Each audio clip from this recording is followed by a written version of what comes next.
Muy buenos días, bienvenidos de nuevo a Negocios Televisión, bienvenidos al espacio de las noticias. Miramos de nuevo a la actualidad, a las últimas horas, poniendo el foco en lo que sucede un día más en Oriente Medio con Estados Unidos, que quiere derrocar a Netanyahu. Es lo que está diciendo un alto funcionario israelí, pendientes también de nuevos ataques que están teniendo lugar en el Mar Rojo y del conflicto en Ucrania, con una nueva entrevista concedida por Vladimir Putin, en la que advierte a Occidente, habla de que Rusia está preparada para una guerra nuclear y además también advierte que van a desplegar tropas rusas en la frontera con Finlandia. Pendientes también de la inflación en Argentina. Se ha reducido de momento la receta de Milei, parece que va dando sus frutos. Empezamos mirando a Oriente Medio. A Netanyahu, un alto funcionario israelí de muy alto rango, ha acusado al gobierno estadounidense de intentar derrocar a Benjamin Netanyahu, el primer ministro de Israel. El funcionario, cuyo nombre no fue identificado, respondió a un informe de inteligencia estadounidense publicado durante la noche, que advertía que la elegibilidad del gobierno de Netanyahu puede estar en peligro. Todo esto en medio de críticas sobre cómo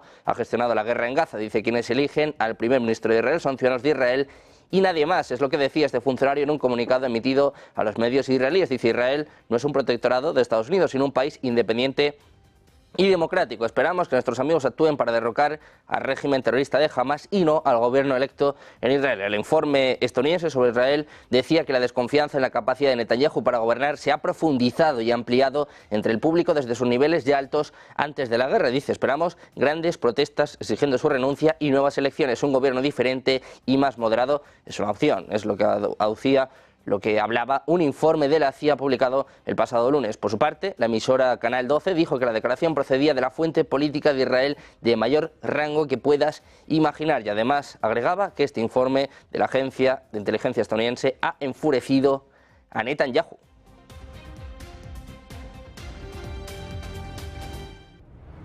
Mientras tanto, Estados Unidos podría instar a sus socios y aliados a funcionar, a financiar una operación privada para enviar ayuda por mar a Gaza, que podría además comenzar antes de un esfuerzo militar estadounidense mucho mayor. Una propuesta que, según las fuentes citadas por Reuters, si se asegura la financiación, el plan podría llevar a tierra grandes cantidades de ayuda en cuestión de semanas y podría ser más rápido que el sistema del puerto, el muelle flotante del ejército estadounidense, que según el Pentágono podría tardar 60 días en entrar en funcionamiento. Washington considera pedir a sus aliados que lo financien y lo apoyen a través de una fundación internacional que aceptaría dinero de gobiernos y fuentes privadas. Si bien el gobierno estadounidense está priorizando el plan militar, el proyecto comercial podría complementar ese esfuerzo brindando apoyo en tierra a Gaza, ya que la administración de Joe Biden ha descartado permitir que las tropas estadounidenses pongan pie en el enclave, incluso mientras construye este sistema de muelles.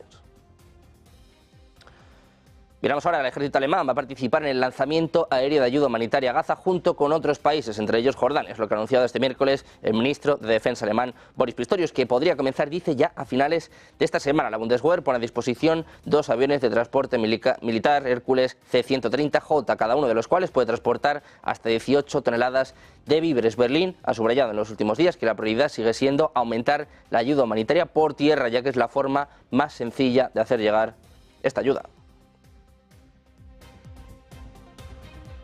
Miramos también un día más al Mar Rojo. El Comando Central de Estados Unidos ha dicho que los hutíes dispararon este martes un misil balístico de corto alcance desde áreas controladas precisamente por los hutíes en Yemen hacia el US Leibun en el Mar Rojo, pero que no alcanzó este barco y no hubo heridos ni daños reportados. En un comunicado en X, el Comando Central de Estados Unidos ha dicho que un buque de la coalición atacó y destruyó con éxito 2 sistemas aéreos no tripulados lanzados desde una zona de Yemen controlada por los hutíes. Es lo que comentaba en un comunicado a primeras horas de este miércoles.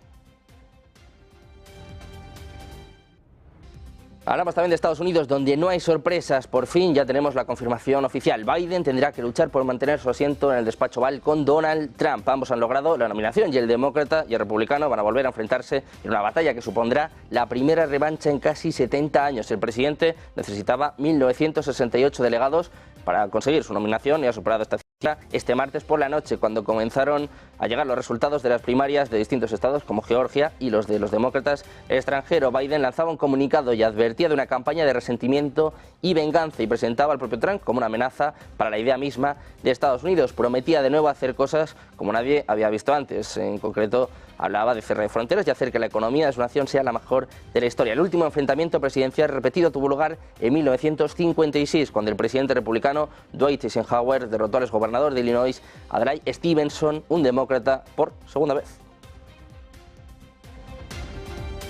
Miramos ahora, la Casa Blanca proporcionará 300 millones de dólares en armas adicionales a Ucrania. El anuncio que ponía sobre la mesa este martes llega mientras los líderes republicanos siguen reteniendo el paquete de fondos adicionales bloqueados en el Congreso. El paquete estará disponible a través de la Autoridad de Retirada Presidencial, que retira armas de los arsenales estadounidenses existentes. El equipo militar destinado a Ucrania incluye misiles antiaéreos, municiones, proyectiles de artillería y sistemas antiblindaje. El anuncio se produce cuando el ejército ucraniano enfrenta una grave escasez de armas en su guerra de 2 años con Rusia. El asesor de Seguridad Nacional, Jake Sullivan, justificaba el nuevo paquete de ayuda y único como urgente, al señalar que cuando las tropas rusas avanzan y sus armas disparan, Ucrania no tiene suficiente municiones para responder. Al mismo tiempo, Estados Unidos básicamente dice ha agotado todos los fondos para ayudar a Ucrania. Los funcionarios de defensa dijeron que pudieron conseguir la financiación gracias a ahorros en contratos a largo plazo con fabricantes de armas, pero eso sí, lo han descrito como un acuerdo único. El Departamento de Defensa de Estados Unidos está listo para enviar misiles balísticos tácticos ATACMS de mayor alcance a Ucrania. Es lo que está informando The Wall Street Journal, refiriéndose a funcionarios estadounidenses. Como indicaron los interlocutores, la parte ucraniana ha pedido repetidamente a Estados Unidos que le suministre estos misiles con un alcance de unos 290 kilómetros para atacar a Crimea. Pero los representantes de la administración Biden han rechazado esta idea, insistiendo en que las propias Fuerzas Armadas estadounidenses los necesitan. Ahora, como señalan fuentes de Wall Street Journal, el Pentágono está listo para proporcionar estos misiles, ya que puede utilizar nuevos misiles de alta precisión para sus propias necesidades. Al mismo tiempo, los funcionarios añadieron que aún no se sabe si el líder estadounidense aprobará el suministro de misiles de largo alcance. Miramos ahora a la Unión Europea. Los países de Europa están cerca de llegar a un acuerdo sobre un fondo de ayuda militar para Ucrania que allanaría el camino para una inyección de 5.000 millones de euros. Es lo que decían diplomáticos este mismo martes. Los Estados europeos llevan meses discutiendo sobre un fondo llamado Fondo Europeo para la Paz, con Francia y Alemania en el centro de este gran debate. Según fuentes diplomáticas a Reuters, el fondo funciona como un gigantesco plan de devolución de efectivo que ofrece a los miembros de la Unión Europea reembolsos a cambio de este apoyo. Además, también hablaban que Alemania ha exigido que se tenga en cuenta la ayuda bilateral para determinar el tamaño de las contribuciones de los países en el fondo. Las fuentes apuntaban que se ha llegado a un compromiso que permite cierta flexibilidad en reglas de comprar productos europeos. Tiene en cuenta la ayuda bilateral, pero no permite que los países compensen completamente dicha ayuda con sus contribuciones al fondo. Miramos precisamente de nuevo a la Unión Europea, nos fijamos en el alto representante de la Unión Europea para Asuntos Exteriores, Josep Borrell, decía que no sabe si reír o llorar cuando escucha decir a Rusia que la Unión Europea es un bloque agresivo. Decía Borrell, me parece un poco sarcástico. Escuchamos. No sabe uno si reír o llorar cuando oye decir a Rusia, precisamente a Rusia, que la Unión Europea es un bloque agresivo. El país que ha lanzado la mayor agresión militar de nuestros tiempos considera a la Unión Europea un bloque agresivo. ¿Alguno de ustedes se siente agredido por la Unión Europea? Y de Josep Borrell pasamos precisamente al presidente ruso. Vladimir Putin acaba de advertir a Occidente de que Rusia está técnicamente preparada para una guerra nuclear y que si Estados Unidos envía tropas a Ucrania se va a considerar una escalada significativa de la guerra. Palabras del líder de Kremlin en plena cuenta atrás para las elecciones que van a empezar este mismo 15 de marzo. Un mensaje además con una amenaza velada al tiempo que ha relajado el tono al señalar que no se está acelerando ese posible escenario de una guerra nuclear y que no ve la necesidad de emplear armas nucleares en Ucrania. En una entrevista a medios rusos ha señalado que Estados Unidos entiende que si despliega tropas estadounidenses en territorio ruso o Moscú va a tratar esta medida como una intervención. Putin dice que Rusia está lista para mantener conversaciones serias sobre Ucrania. Le escuchamos hablando sobre una posible guerra nuclear.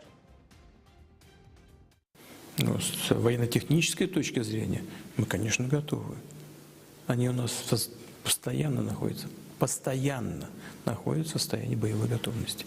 Это первое. А второе, и это тоже вообще признанная вещь, наша триада, ядерная триада, она является более современной, чем любая другая триада. Таких триад только вот у нас, да, американцев на самом деле. И мы здесь продвинулись гораздо больше. У нас она более современная. И вся ядерная составляющая.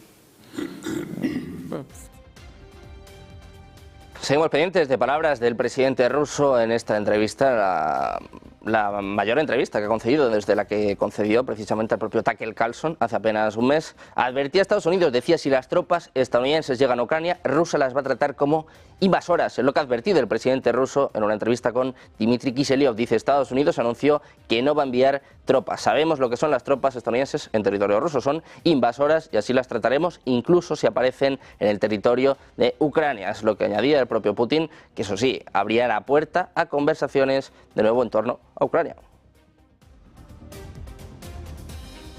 Seguimos mirando a más declaraciones del presidente ruso. Ha advertido de que Rusia va a desplegar tropas y equipos militares en la frontera con Finlandia tras la entrada de ese país escandinavo a la organización del Tratado del Atlántico Norte. Dice, es un paso absolutamente inútil decidir ingresar a la OTAN desde el punto de vista de garantizar sus propios intereses nacionales. Sin embargo, les corresponde a ellos decidir y tomaron esa decisión, pero nosotros no teníamos tropas allí. Ahora las tendremos allí, no había sistemas de destrucción, ahora los habrá. Sobre Polonia, otro miembro de la OTAN, Putin ha mencionado que si el ejército de ese país entra un día en Ucrania, ya no saldrá, pues intentará recuperar los territorios ucranianos que históricamente considera suyos.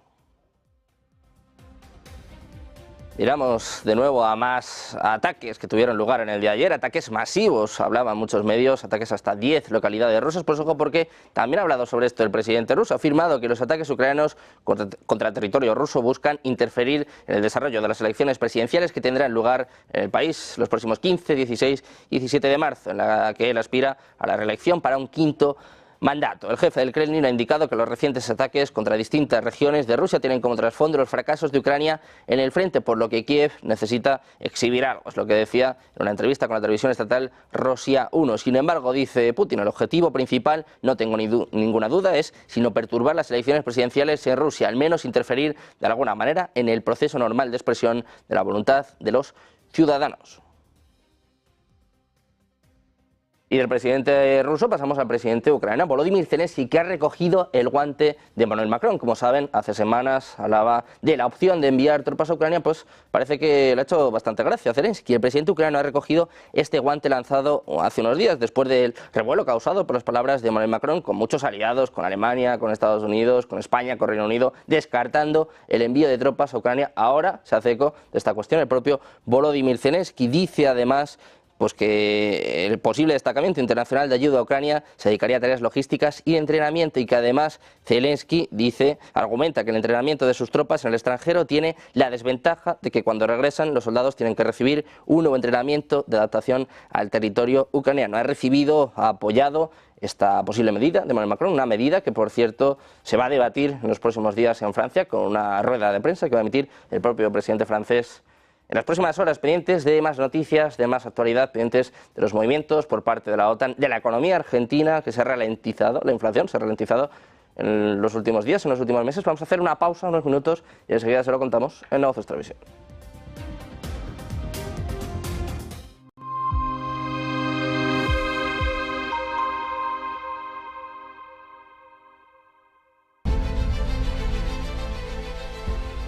No puede volver atrás y cambiar el principio, pero puede comenzar donde está y cambiar el final. En Luna Sevilla queremos ser su asesor financiero de referencia para mejorar su presente y su futuro patrimonial, prestando nuestros servicios como agentes de Caser Asesores Financieros. Somos una empresa con una clara apuesta por la formación de calidad, la información transparente y objetiva, y por el asesoramiento financiero personalizado y continuado. Visite nuestra web lunasevilla.es o llame al 91 762 3442.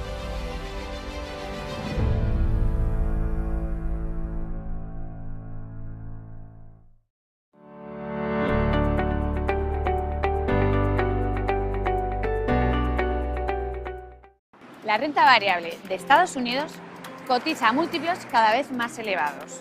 Con lo cual, ¿qué esperar y qué alternativas tenemos? Dan Roberts, uno de nuestros gestores de renta variable global, compartía con nosotros sus perspectivas de cara al 2024. As far as US equities are concerned, definitely expensive. But I guess the good news is much more palatable outside the US. Pero entonces, ¿dónde están las oportunidades? Ponía encima de la mesa una serie de ejemplos que no podemos dejar de mirar. There are pockets of the equity market where earnings are near a trough. Semiconductors would be one, auto insurance would be another, pulp and paper. There are very dominant themes like AI, and obesity is the other big one, of course. You don't have to buy Novo Nordisk or Nvidia to enjoy those themes. There are companies that we own in the portfolio which benefit from, hang on to the coattails of themes like that. Por tanto, ante un escenario complicado de altas valoraciones y menor crecimiento económico, seguimos pensando que hay oportunidades en renta variable. La diversificación, una buena selección de valores y el foco en el largo plazo serán clave de cara a este 2024.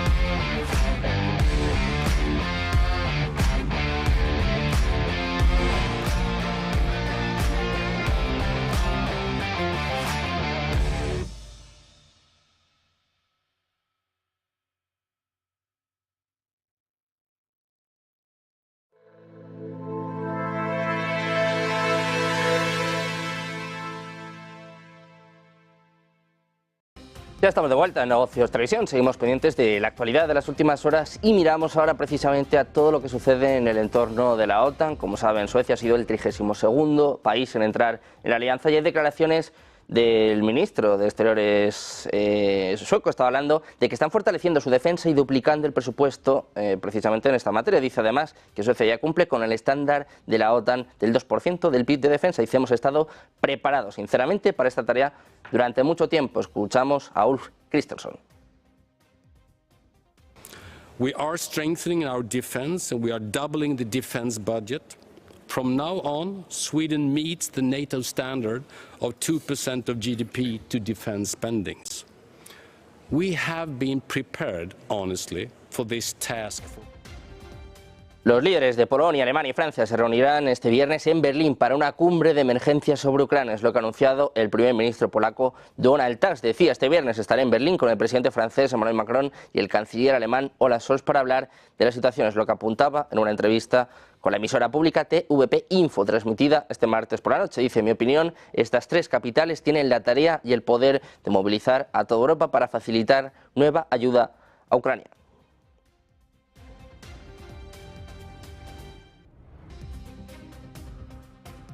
Hablando de más ayudas a Ucrania, el Ministerio de Defensa danés ha anunciado este miércoles que el gobierno recomienda aumentar el presupuesto de defensa para 2024 a 2028 en 40.500 millones de coronas danesas. Además, también están hablando de que planean acelerar inversiones clave en capacidades militares y fortalecer el apoyo militar a Ucrania. En una declaración, el Ministerio ha señalado que 4.400 millones de coronas danesas, es decir, unos 700 millones de dólares, irán directamente a Kiev en 2024 para apoyar una defensa más fuerte en Europa en medio de los objetivos de Rusia de dictar las fronteras de Europa con fuerza. Dicen que la situación de seguridad en Europa ha empeorado desde que decidieron el acuerdo de defensa danés el verano pasado. Apunta a que Rusia se está preparando para una guerra a largo plazo y que podría representar una amenaza potencial para los aliados de la OTAN dentro de unos años. Decía, es vital que reaccionemos ahora junto con nuestros aliados para disuadir el resurgimiento de Rusia. Por lo tanto, debemos acelerar las inversiones con capacidades militares claves, lo que mencionaba el ministro danés de Defensa,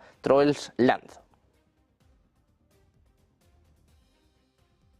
Miramos ahora a Argentina. El índice de precios al consumidor, el IPC de Argentina, ha vuelto a subir un 13,2% en febrero respecto al mes anterior, alcanzando el 276,2% anual, 26 puntos porcentuales más que en enero, según la información divulgada este martes por el Instituto Nacional de Estadística y Censos de Argentina. Con todo, este aumento de 26 puntos porcentuales supone una ralentización respecto a los meses anteriores, en los que se dieron subidas de 51 y 42 puntos porcentuales respectivamente. Mientras tanto, la inflación mensual ha descendido hasta el 13,2% frente al 20,6% del pasado enero. Esta cifra supone dejar atrás los elevados niveles de los 2 meses anteriores, cuando se llegó al 25,5% de inflación mensual, por ejemplo, en el caso de diciembre. La receta de Milei empieza a funcionar, la inflación en Argentina comienza a ralentizarse. Miramos ahora a los mercados. Algunos participantes del mercado creen que el incesante repunte de las acciones estadounidenses está listo para tomar un respiro, incluso si aún no está claro si las acciones están en una burbuja o en una fuerte subida. El índice de referencia SP500 ha subido más del 25% en los últimos 5 meses, un fenómeno que ha ocurrido solo 10 veces desde la década de 1930, según Bank of America Global Research. En un avance liderado por impresionantes ganancias del fabricante de chips Nvidia, el SP ha alcanzado ya 16 máximos históricos este año, la mayor cantidad en cualquier primer trimestre desde 1945. Los inversores alcistas argumentan que esas ganancias se deben a fundamentos sólidos más que al tipo de especulación desenfrenada que ha acompañado a las burbujas pasadas. Las razones que se citan con frecuencia incluyen una economía estadounidense fuerte, las expectativas de que la Reserva Federal recortará las tasas de interés este año y el entusiasmo por el potencial comercial de la inteligencia artificial. Precisamente las acciones subieron este martes después de que los nuevos datos de inflación de Estados Unidos estuvieran en línea con las expectativas y los inversores reanudaban la compra de nombres tecnológicos de alto vuelo como Nvidia y Meta. El IPC subía un 0,4% en febrero y un 3,2% interanual frente al 0,4% y el 3,1% esperado. La inflación subyacente, que excluye los alimentos y la energía de la lectura general, subió 0,4% en febrero frente a un aumento previsto del 0,3%. Los inversores no estaban demasiado preocupados de que el informe cambie las expectativas de que la Reserva Federal recorte los tipos en el mes de junio. El S&P subió un 1,12%, el Dow Jones también con subidas de algo más del 0,61% y el Nasdaq, por su parte, el sector tecnológico fue el más beneficiado de este dato de IPC, subiendo un 1,54%. Por ejemplo, Nvidia, Microsoft y Meta con grandes subidas en la sesión de ayer. Pendientes de más noticias, de más últimas horas, de traerles todo el análisis, hacemos una breve pausa, unos minutos y enseguida comienza Ponte en Acción de la mano de Eva Villanova.